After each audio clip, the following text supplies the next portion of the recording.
Good morning all of you. Hi, I'm Yashmi Bhardwaj, your host and host of Your Study Solution.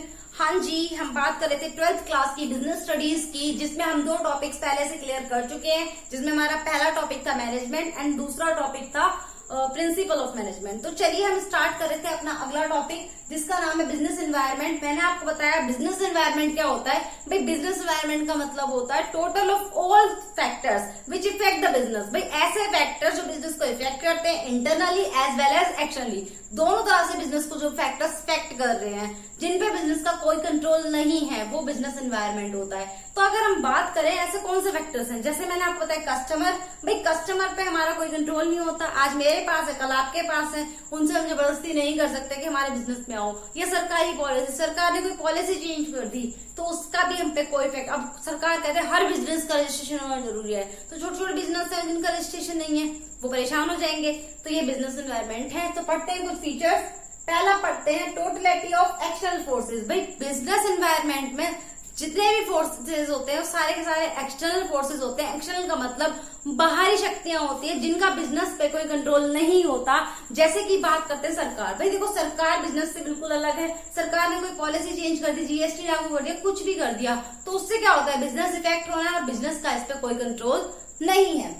Next हम बात करेंगे specific और general forces. भाई दो तरह की फोर्सेस होती हैं, एक स्पेसिफिक और एक जनरल। स्पेसिफिक फोर्सेस कौन सी होती हैं? जो स्पेशल हैं, जैसे कि मैंने कहा लॉ में चेंज हो जाना, या फिर किसी के कहते हैं कोई नई पॉलिसी गवर्नमेंट की आ जाना, या फिर क्या कहते हैं हमारा क्या कहते हैं कोई कहते हैं किसी चीज का लीगल और इलीगल हो जाना। तो अगर ऐसी चीजें होती है तो वो स्पेसिफिक होती है। बात करते हैं जनरल फोर्सेस। जनरल फोर्सेस कौन सी होती है? जो जनरली इफेक्ट करती है, जैसे पब्लिक कई बार होता है ना कि भाई जहां पे भीड़ है वहां पे चीज अच्छी मिल रही होगी तो पब्लिक इफेक्ट करती है, या कहते सप्लायर्स इफेक्ट करते हैं, मुझसे थोड़ा कम कमीशन मिल रहा है, सामने वाले से ज्यादा कमीशन मिल रहा है तो उसकी तरफ हो गए। तो ये हमारे क्या कहते हैं जनरल फोर्सेस होते हैं। अब बात करते हैं डायनेमिक नेचर।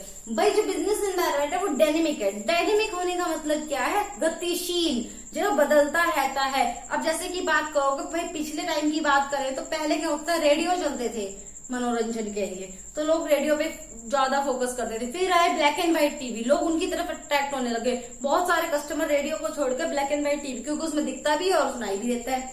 लेकिन फिर क्या हुआ, फिर रिवोल्यूशन आया, एक चेंज आया और उसके बाद आगे कलर टीवी। तो जितने भी ब्लैक एंड व्हाइट टीवी थे उसकी पूरी डिमांड जीरो हो गई और सारे के सारे कस्टमर किसकी तरफ हो गए? मूव कलर टीवी की तरफ मूव हो गए। तो ये क्या कहते हैं डायनेमिक है, नेचर चेंज हो रहा है। तो हमें ये जो बिजनेस एनवायरनमेंट है इसके साथ साथ अगर हम चेंज हो जाए तो हमारा बिजनेस सही से चलेगा, वरना ये बिजनेस को इफेक्ट कर जाएगा। तो जो कंपनियां चेंज नहीं हो पाई, जो ब्लैक एंड व्हाइट से कलर में कन्वर्ट नहीं हो पाई, वो कंपनियां क्या हो गई? बंद हो गई।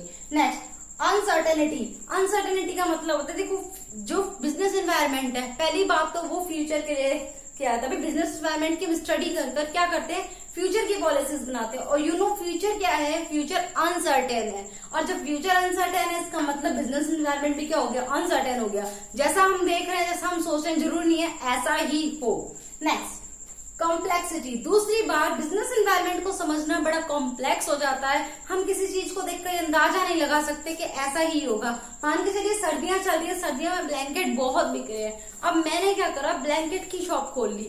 आने वाले टाइम में क्या हुआ, गर्मियां आ गई, मेरे ब्लैंकेट बिके ही नहीं। तो जरूरी नहीं है कि मैं जिस बिजनेस एनवायरनमेंट को स्टडी कर रही हूँ वही सच होगा। तो कॉम्प्लेक्सिटी बनी रहती है। रिलेटिविटी का मतलब होता है कि भाई बिजनेस एनवायरनमेंट हमें क्या करता है, फ्यूचर के लिए क्या कर रहा है, एक तरह से तैयार कर रहा है। तो जैसा बिजनेस एनवायरनमेंट हम स्टडी कर रहे हैं बिल्कुल उसके रिलेटिव ही हमें काम करना चाहिए। तो इस तरह से बिजनेस एनवायरनमेंट एक बिजनेस को अच्छा मोड़ दे सकता है या फिर उसको नीचे भी ले जा सकता है, जैसा कि हम स्टडी करेंगे, जैसा हम अंडरस्टैंड करेंगे। तो चलिए मिलते हैं आपसे अगली क्लास में और पढ़ेंगे बिजनेस एनवायरनमेंट के कितने फैक्टर्स होते हैं, क्या इंपॉर्टेंस है, क्या लिमिटेशंस हैं, ये हम डिस्कस करेंगे आगे। मिलते हैं आपसे सेम टाइम सेम प्लेस जल्दी। Have a nice day. Thank you.